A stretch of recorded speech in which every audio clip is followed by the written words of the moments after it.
Welcome back. It's David again. We're going to do a little testing with a 300 Blackout. This is an LMT 10.5 inch 300 Blackout. We're running a B&T Rotex suppressor. This is the titanium version.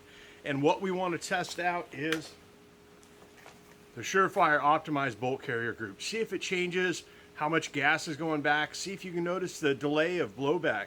And see if there's a little less port pop with this one. They claim about 15% less chamber pressure when the round goes out the barrel because of the lockup and when it comes unlocked. We're going to see if we can notice a difference. We're going to check velocity with the chronograph. We got a Garmin over here. We're using Stealth 220 grain subsonic ammunition.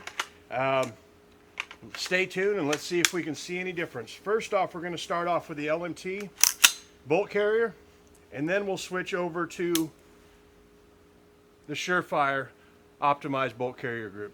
We're just going to put 5 rounds down. We'll check the ejection pattern. We'll see where it's sitting. We'll check the velocities, and then we'll switch it out and see what the other one comes out to. I'm going to throw some ears on this.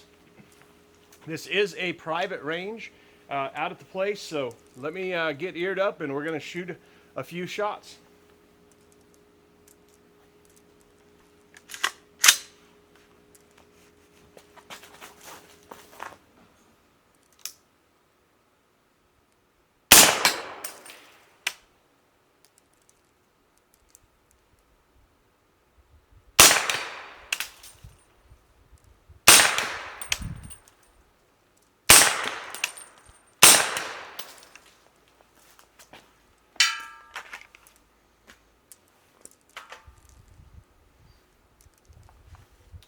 Okay, there was the first 5 shots running the LMT with the LMT bolt carrier group and the B&T suppressor.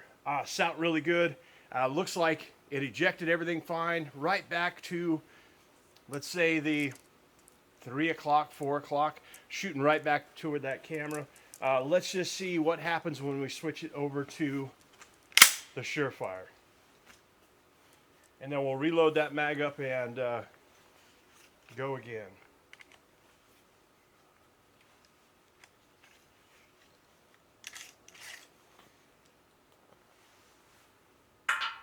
The SureFire bolt carrier group does come with its own spring and shorter buffer, so we're going to pop that buffer out. And then that's the star of the show, the delayed blowback optimized bolt carrier. We're going to stick that in there. Go ahead and change out our buffer so we can really get all the benefit of that longer stroke of that optimized buffer or bolt carrier group and buffer. So we're going to put this one in here. So now we got SureFire bolt carrier group, SureFire buffer spring and buffer, and we're going to go ahead and throw 5 more in there real quick and just see if you can tell the difference between them. Those last ones, it looks like average velocity was 884, the minimum was 805, the max was 916. So let's go ahead and see exactly where that looks. We're going to end that session.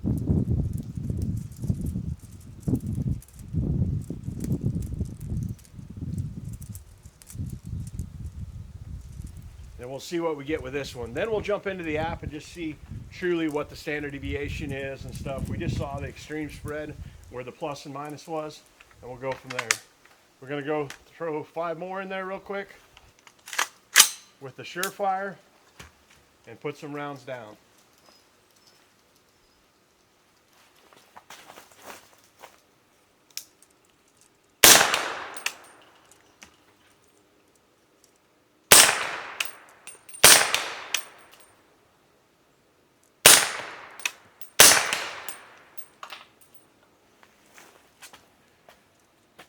Man, it looks like the bolt carrier, the ejection pattern was very similar, but you guys can see from the camera, we're going to bring it in a little closer and see if we can get a little closer shot of the chamber. I wanted to see everything.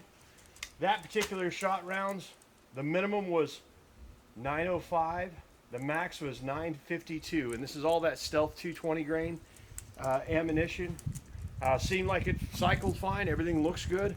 We'll look back in that video and see exactly where that ejection pattern is, but stay tuned.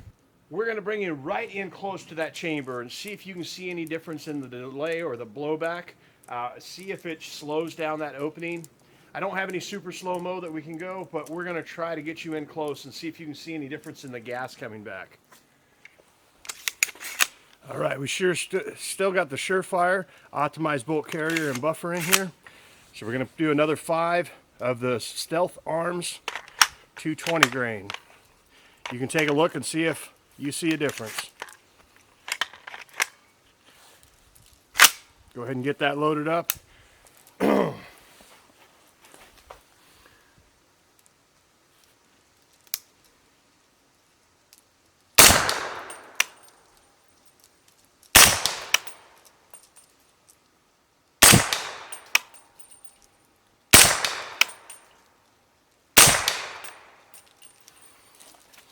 That was 5, complete bolt open.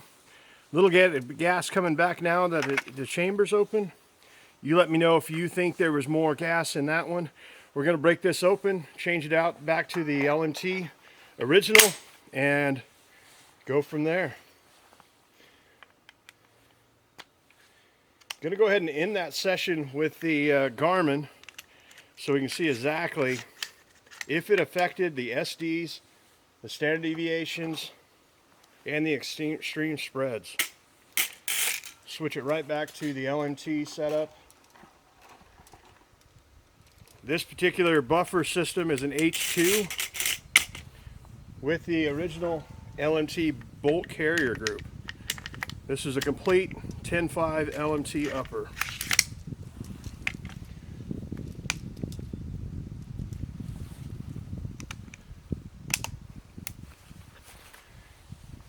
We're going to go ahead and send 5 more Stealth Arms, 300 Blackout, and a 10.5, now with the original LMT bolt carrier group.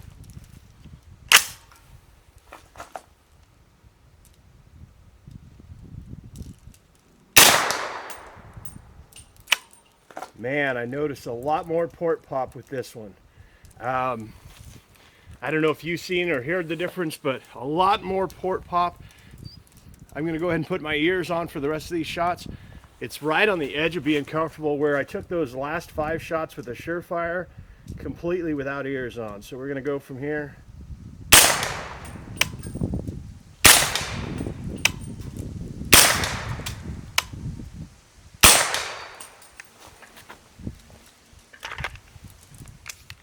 Okay guys, I looked at the velocities on the Garmin, and I didn't see a big difference in the SDs.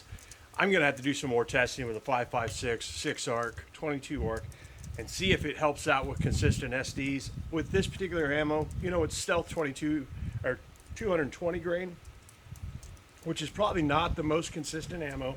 So I did not see a big difference. My standard velocity, or the average, was 914 with the LMT and about 920 amongst 10 shots with the SureFire bolt carrier group. SDs on both of them, I'm going to throw that out because we were sitting about 20 feet per second per. I'm going to get some match ammo, throw in one of the 6mm arc or the 22 arc, maybe my 223. I got some really nice burger ammo. Maybe I'll see if it affects the SDs on there. This ammo is not that precise anyway, so maybe that's not going to be the thing.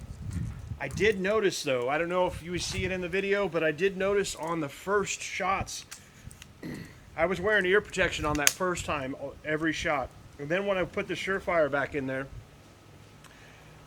and you did a close-up of the bolt carrier, I was actually not wearing ears, and I didn't get near the port pop in my ear. I don't know if there was a gas difference. I didn't notice anything. This can, you know, it is a Rotex can, so it doesn't have a flow through. So you think we should have got a lot of gas back, but I didn't get a lot of gas back in my face. The film might show something different. But what I did notice was the port pop with the LMT bolt carrier was quite a bit more. man, hopefully you got a little information and this is a little entertaining for you. I know it's pretty awesome to have an LMT upper on an Omni hybrid polymer lower, but it's just for testing. And man, the velocities, I didn't see a big difference. Hopefully the next video, when we get the more match grade ammo, maybe we can see a difference in that. And if not, if it helps out with the port pop, maybe it's worth the investment. Thanks a lot for staying in tune. Make sure you hit subscribe, and thank you so much. Leave a comment, and we'll check you on the next one.